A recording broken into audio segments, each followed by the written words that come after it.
Hey everyone! Tonight we're doing something a little different. Something grim, gritty, and utterly devoid of the romanticized visions of knights and castles we so often see. No, tonight we're stepping into the worn-out, mud-splattered boots of a medieval peasant. And let me tell you, it's not going to be pretty. Close your eyes for a moment though.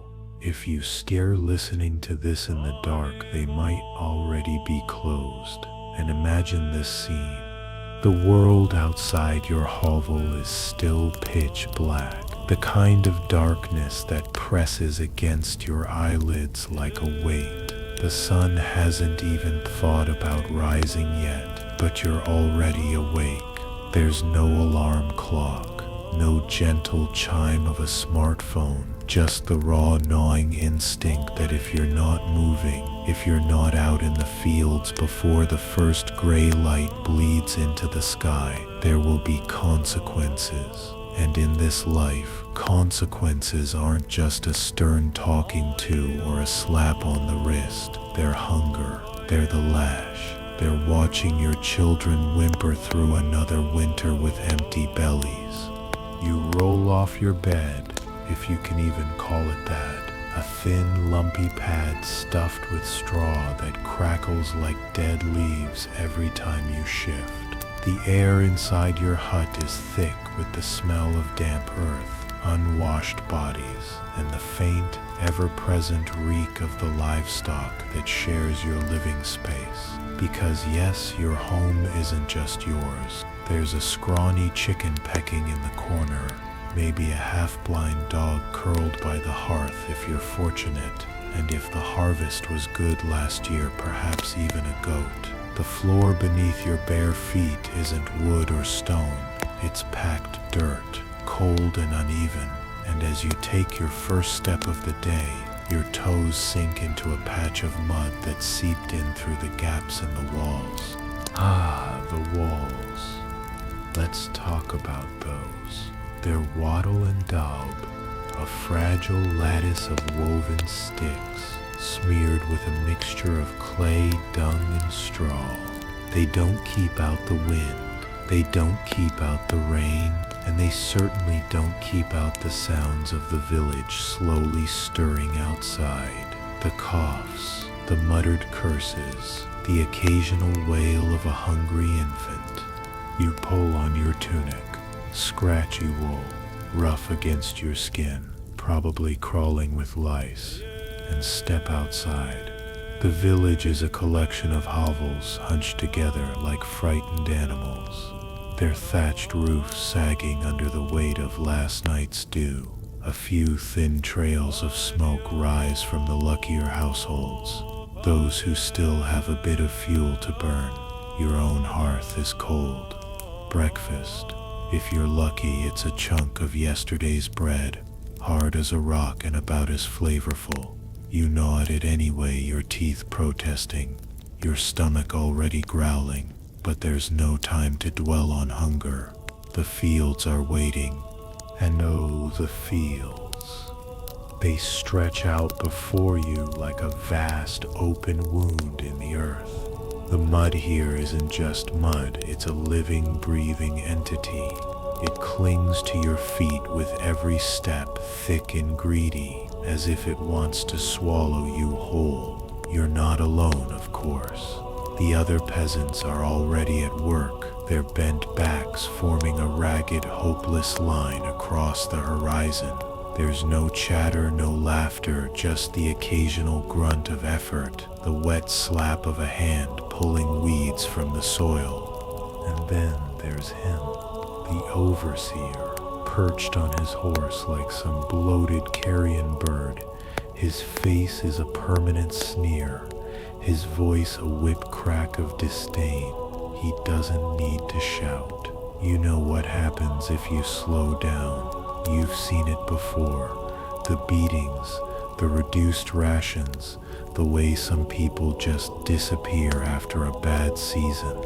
So you bend, your fingers plunge into the cold, wet earth, the dirt working its way under your nails into the cracks of your skin. The work is endless. Plant, weed, harvest, repeat. The seasons blur together, each one its own special kind of torment. Spring means planting in the rain, your fingers numb, your knees sinking into the muck. Summer means the sun beating down on your neck like a branding iron, the air thick with the stench of sweat and rotting vegetation. Autumn means hauling sheaves of grain you'll never taste, watching as the bulk of it disappears into the Lord's storehouses. And winter. Winter is hunger. Winter is huddling together for warmth, listening to the wind howl through the cracks in your walls, praying your cough doesn't turn into something worse. But right now, it's just you and the mud. Always the mud. It's in your hair, your clothes, the creases of your skin. You'll never be clean. None of you will. And as you straighten for just a moment, your spine popping in protest, your muscles screaming, you catch a glimpse of the Lord's manor perched on the distant hill. The stones are clean, the windows glinting in the early light. Smoke curls lazily from the chimneys. For just a second, you let yourself imagine it, what it would be like to live there, to be dry, to be warm, to eat until you're full. Then the overseer barks your name, and the fantasy shatters.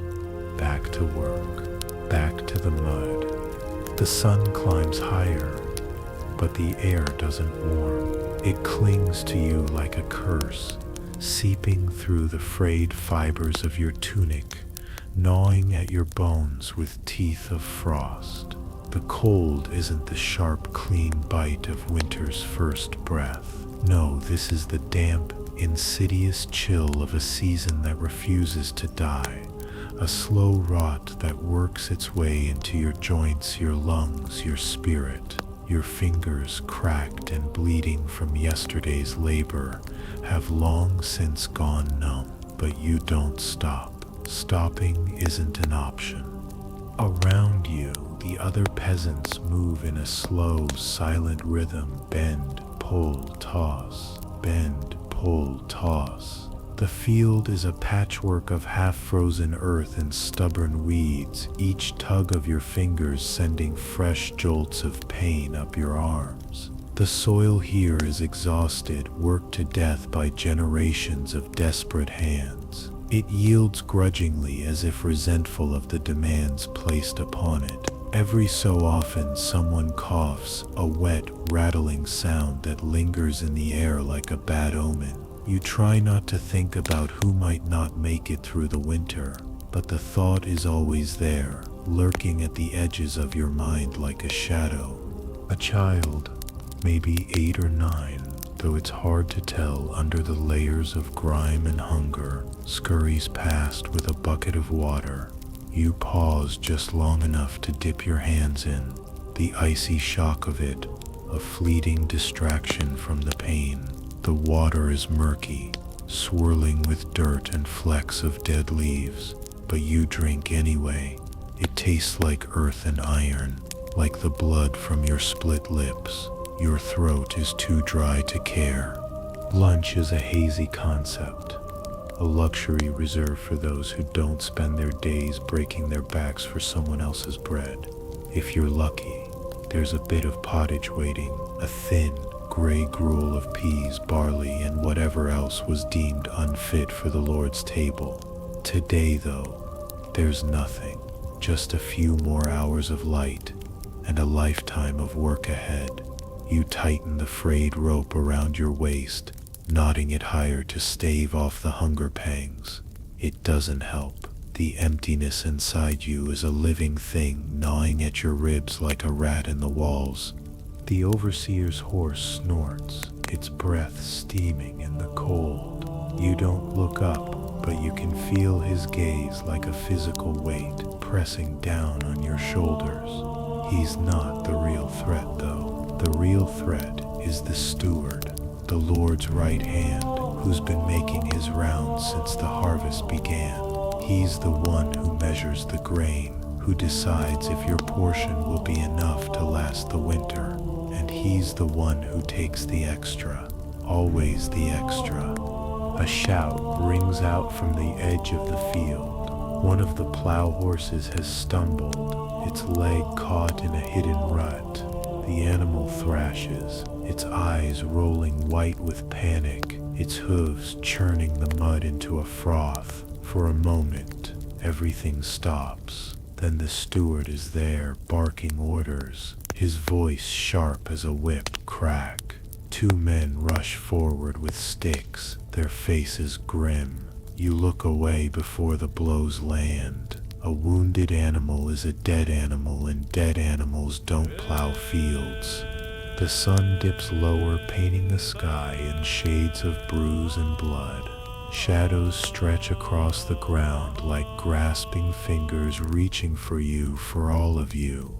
Somewhere in the distance, the church bell tolls once, twice. None of you are allowed to stop until it rings 3 times. So you keep working. The mud has stiffened with the cooling air crunching underfoot like half-formed ice. Your back is a single, unbroken ache. Your hands are raw, your nails black with dirt.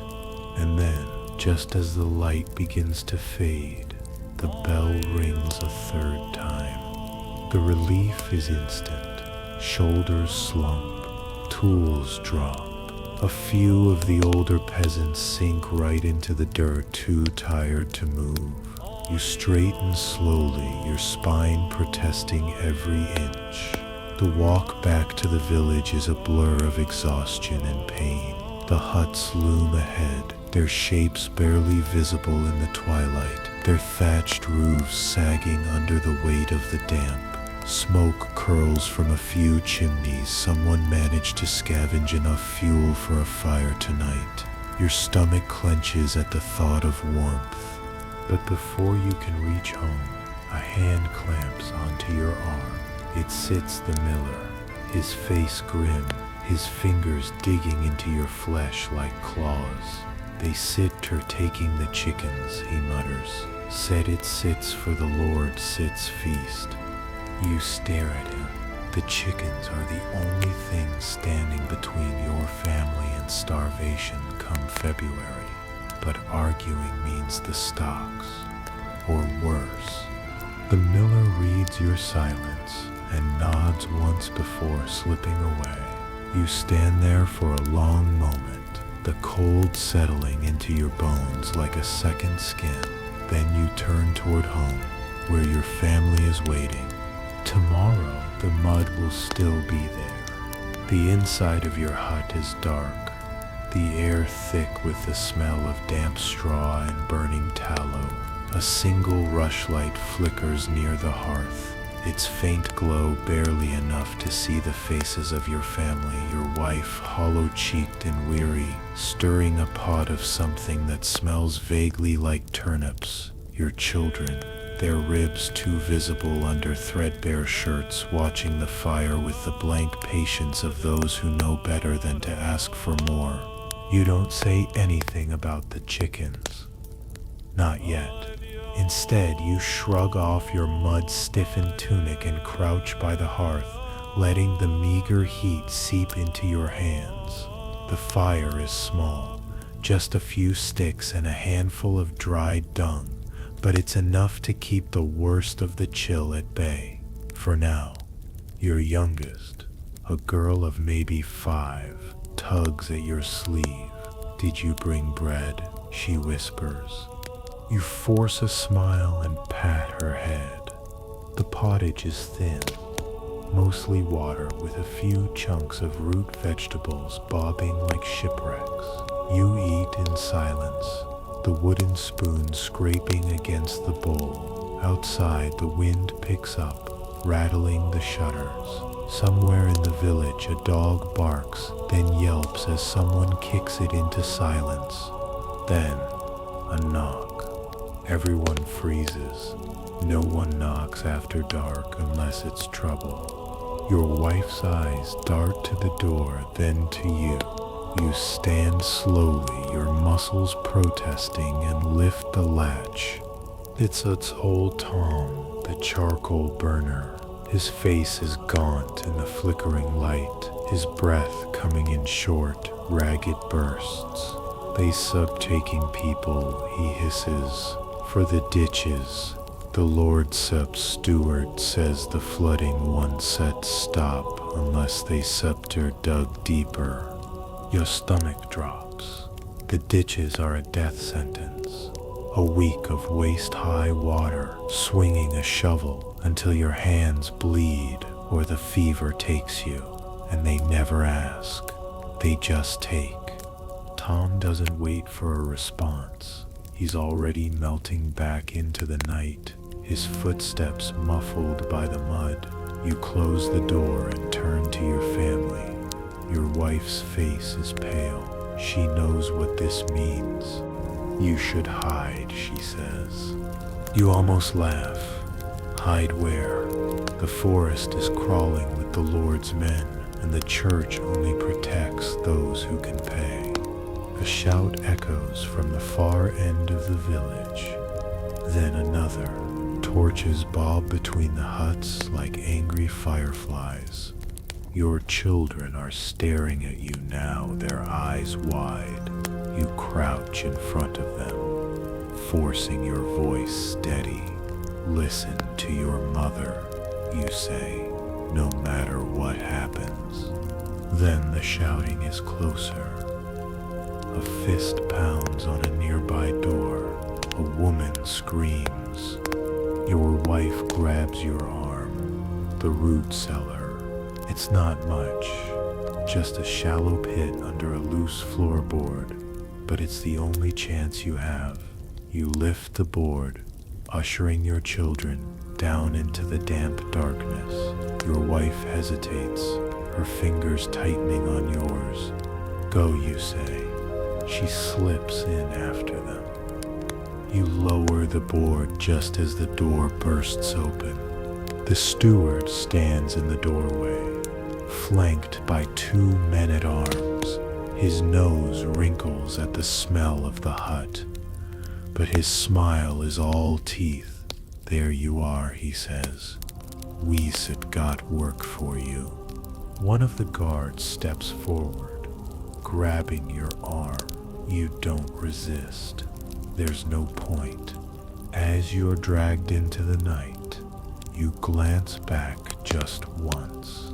The floorboard is still in place. For now, that sip's enough. The night air is knife-sharp, slicing through your thin clothes as the guards march you toward the edge of the village. Around you, other men are being herded like cattle, their faces hollow with resignation. No one speaks. No one fights. The ditches loom ahead, black gashes in the earth, already half filled with stagnant water. The steward barks an order, and a shovel is thrust into your hands. Get to work, he sneers. You step into the water. It's colder than you imagined, stealing the breath from your lungs. Around you, men begin to dig, their movements sluggish with exhaustion. You join them, your muscles screaming with every thrust of the shovel. The hours blur. The moon climbs higher. The water rises. Somewhere in the darkness, a man collapses. No one stops to help him. You keep digging. Because tomorrow the mud will still be there, and so will you. The torchlight burns your eyes as they haul you through the village, the flames licking hungrily at the night, casting monstrous shadows that twist and writhe across the mud-choked paths. Around you, other men are being pulled from their huts, some stumbling with sleep, their faces slack with confusion, others silent and resigned, their shoulders already bowed beneath the weight of what's to come. A few try to argue. One, a broad-shouldered farmer named Huey, shoves a guard away with a snarl, his voice rough with defiance. He makes it 3 steps, 3 glorious foolish steps, before a club cracks against his skull with a sound like a melon splitting. He drops like a sack of grain, his body folding into the mud. No one helps him up. No one even looks at him for too long. The steward doesn't even glance back. Tie his hands and drag him, he says, his voice bored, as if discussing the weather. He settle, dig or drown. Either way, the ditch gets dug. You keep your head down. Your wrists are already raw from the rope, the coarse fibers biting into your flesh with every jerk of the guard's grip. But you bite back the pain, swallow the groan rising in your throat. The night air is thick with the scent of wet earth and fear, with the sour tang of sweat and the metallic whisper of blood. Somewhere in the darkness, a woman wails, her voice breaking on a name, Hiwi, Hiwi, but no one answers her. No one dares. The ditches loom ahead, a jagged scar of black water cutting through the fields, a wound in the earth that never heals. They're meant to drain the marshland to keep the Lord's crops from rotting in the relentless rains. But the ditches are a cruel joke. The water just keeps rising, swallowing the labor of desperate men as fast as they can claw it back. Now it's waist deep, choked with reeds and the bloated bodies of drowned rats, their fur slick and shining in the torchlight. A shovel is thrust into your hands, the wood rough and splintered. Start digging. A guard growls, his breath reeking of cheap ale and rotting teeth. And don't sit stop unless you want to swim. You wade in. The water is so cold it steals your breath, knifing through your ragged clothes like it's alive, like it wants to pry open your ribs and nestle inside your chest. Your bare feet sink into the muck, the mud sucking at your ankles like a starving mouth.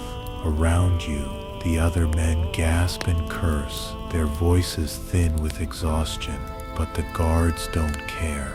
They pace the bank, their torches casting long, flickering shadows that dance across the water like restless spirits. You dig. The work is endless.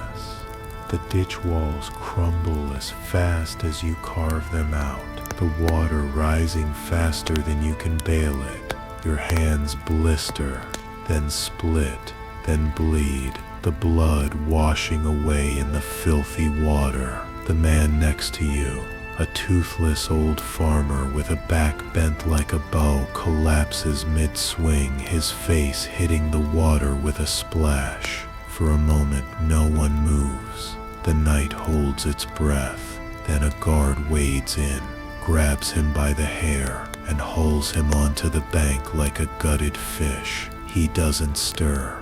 Next one to drop gets a baptism. The guard snarls, shaking water from his boots. You dig faster. Time loses meaning. The sky lightens from black to gray, the clouds sagging low and heavy with rain. When it comes, it's icy needles against your skin, each drop a tiny punishment. Your muscles scream. Your stomach gnaws at itself, a hollow beast with teeth of fire. But you don't stop. Can't stop. Somewhere in the blur, a man starts sobbing, great heaving gasps that sound like they're tearing him apart. No one comforts him. No one even looks. The guards don't bother with threats anymore. They know none of you have the strength left to run. Then, just as the sun bleeds over the horizon, staining the world the color of a fresh bruise, a horn sounds. The guards stiffen. The steward, who'd been dozing under a makeshift canopy, jerks upright like a puppet yanked by its strings. What now? He snaps, his voice frayed with irritation. A rider gallops into view, his horse's flanks streaked with foam, its nostrils flaring red in the dawn light. He leans down, whispering urgently to the steward. Whatever he says makes the steward's face go pale, his lips pressing into a thin, bloodless line. Enough. The steward barks, his voice cutting through the drizzle like a whip. Back to the village. Now, the guards don't argue. They herd you and the other men out of the ditch. Your limbs numb and heavy, your movements sluggish as the undead. No one speaks. No one dares. But as you stagger back through the fields, your feet dragging through the mud, you catch whispers passed like secrets between the men. Raiders. Fire. The north fields are burning. You don't know if it's true. You don't care. All that matters is that, for tonight at least, the ditch didn't claim you. But tomorrow is another day, and the mud will still be there. The village is chaos. Smoke hangs low over the huts, acrid and thick, stinging your eyes as you stumble past. Women clutch children to their chests, their faces streaked with soot and tears. A group of men, those too old or too broken for the ditches, are hauling buckets from the well, their movements frantic. You scan the crowd for your family, your heart hammering against your ribs.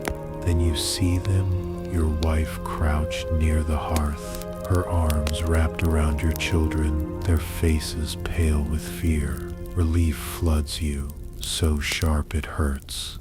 But then you see the steward again, his mouth moving, his fingers stabbing toward the northern horizon. And you know, the ditches were just the beginning. The raiders are coming, and the Lord will expect you to fight for him. The village is in chaos when you return.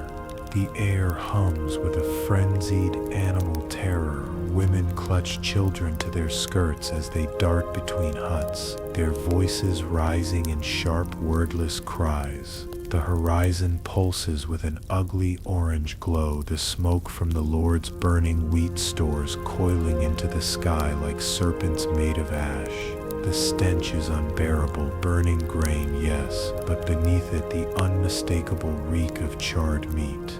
Someone's livestock was trapped in the blaze. A hand grabs your arm, fingers digging into your flesh like talons. It's Sitch, your wife, her face streaked with soot, her eyes wide and glassy with shock. They took the chickens anyway, she gasps, her voice raw, while you were gone, and half the barley. You stare at her, the words not quite settling in your mind at first. The hunger had already carved your family thin, your children Sep's ribs like the bars of a cage beneath their skin, your wife Sep's cheeks hollowed to shadows. Now, a scream cuts through the noise, shrill and terrible. Near the well, a girl no older than 12 kneels in the mud, her hands pressed to a body. One of the Lord's soldiers lies sprawled beside her, his throat slit ear to ear, the wound grinning up at the sky. Blood seeps into the mud, shockingly bright against the brown filth, like crushed berries smeared across parchment. No one moves, no one breathes. Then the steward is there, his face purpling with rage, spittle flying from his lips as he roars. Who did this? Silence. His gaze lands on the girl.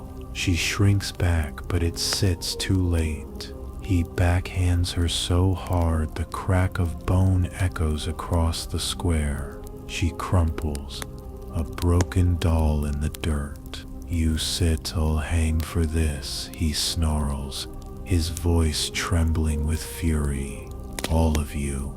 A murmur ripples through the crowd, low, dangerous. The girl's mother lunges forward, her hands clawed, a guttural cry tearing from her throat. Two guards intercept her, dragging her to her knees. The steward draws his knife, the blade catching the dawn light. Your fingers twitch toward the shovel still clutched in your hand.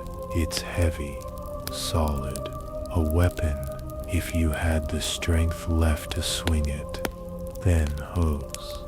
The Lord himself rides into the village, his armor glinting in the smoky dawn, his war horse's nostrils flaring at the scent of blood. Behind him, a dozen mounted men fan out, their swords drawn, their faces hard. The crowd parts like frightened sheep before wolves. The steward scurries to his side, bowing so low his nose nearly scrapes the mud. My lord, these wretches murdered one of your. The Lord holds up a hand. His face is calm, cold. The raiders burned my granary, he says, his voice soft, almost conversational. They took 3 of my horses, and they left this. He tosses something into the mud. It rolls, coming to rest at your feet. A severed head. The face is frozen in a snarl. The beard matted with blood. You don't recognize him, but the style of his hair, braided, threaded with iron rings, marks him as a northerner, a raider. The Lord sits, voice drops to a whisper. They sit, he'll be back. And when they come, I one sit be protecting a village of traitors. A child whimpers. Somewhere a dog barks, the sound sharp in the heavy air. The Lord nudges his horse forward, stopping inches from the steward. Double the guard on the ditches, he says, and take every second man from the fields. They settle train with pikes until the harvest. The steward blanches, but my lord, the crops will rot if raiders burn them. The Lord snaps.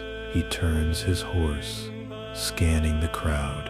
His gaze lingers on you, on your shovel, on your bleeding hands. Then he smiles. Welcome to your new duty. Training begins at dawn. You stand in a ragged line with the other men, your blistered hands wrapped around a splintered pike, twice your height. The Lord's master-at-arms, a grizzled brute, missing half an ear and 3 fingers, paces in front of you, his voice sharp as a whip crack. Plant the butt, brace, thrust. You mimic the motions, your muscles screaming in protest. Around you, men sway with exhaustion, their faces gray with hunger. No one has eaten, no one has slept. The ditches still need digging, the fields still need tending. But now this endless drills under the watchful eyes of guards who sneer at your clumsiness. A boy to your left, maybe 14, his face still soft with youth, staggers as he lifts his pike. The master-at-arms doesn't hesitate. His club cracks against the boy's ribs, sending him sprawling into the mud with a wet thud. Again, you grit your teeth and heave your pike upright. The weight makes your vision blur. The boy doesn't get up. By midday, 3 more have collapsed. The guards drag them away by their ankles, their bodies leaving furrows in the mud. You try not to wonder where they're taken. You try not to think at all. Then, a horn. The master-at-arms freezes. The guards tense, their hands flying to their weapons. From the tree line, a figure emerges. It sits a woman. Her cloak is tattered, her feet bare and bloody. She stumbles forward, her arms raised in surrender or supplication. The guards raise their bows, but the master-at-arms barks a command. She collapses at his feet, her breath coming in ragged gasps. "Raiders," she gasps. "They separ burning the mill." The master-at-arms grabs her by the hair, yanking her head back. "How many?" "T20, maybe more." A murmur ripples through the men.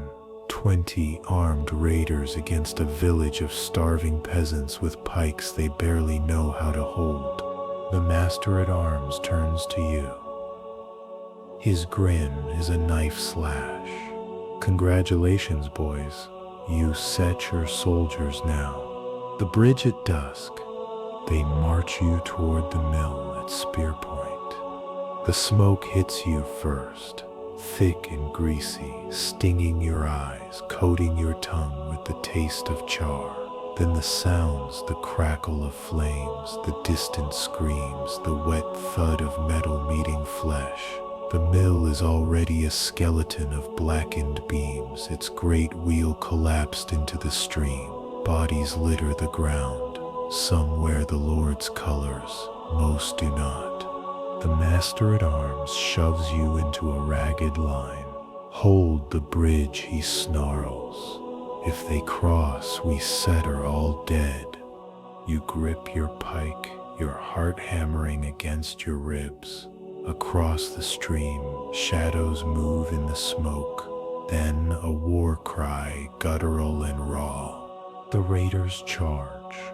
They're bigger than you imagined, wild-haired, armored in stolen steel, their axes glinting like teeth.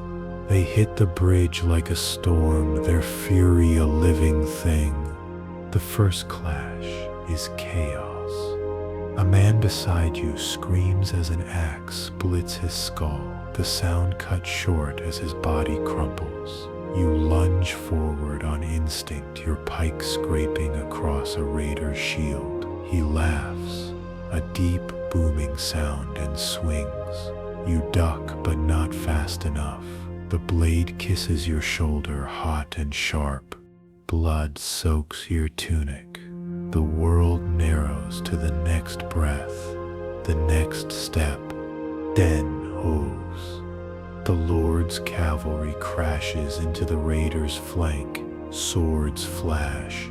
Men fall. The raiders waver, their line breaking. One turns to run. An arrow finds his back. The fight is over in minutes. Silence settles, broken only by the moans of the dying. You slump against the bridge, your pike slipping from numb fingers. The master-at-arms surveys the carnage, then claps you on the wounded shoulder, his grip like iron. Not bad for a dirt eater. You don't answer. Around you, the villagers tend to the wounded, their hands shaking. The mill is gone. The wheat is ash. Winter is coming, but you set her alive. For now, that night, as you sit by the hearth, what's left of it, your wife presses a damp cloth to your shoulder. The wound burns, but you don't flinch. Outside, the village is quiet. The only sounds the occasional cough or the rustle of the wind through the ruined fields. Your youngest child curls against your side, their breath warm against your ribs. Will they come back? They whisper. You don't answer. You don't answer. But the fire in the distance still glows, a sullen ember on the horizon, and the mud will still be there tomorrow.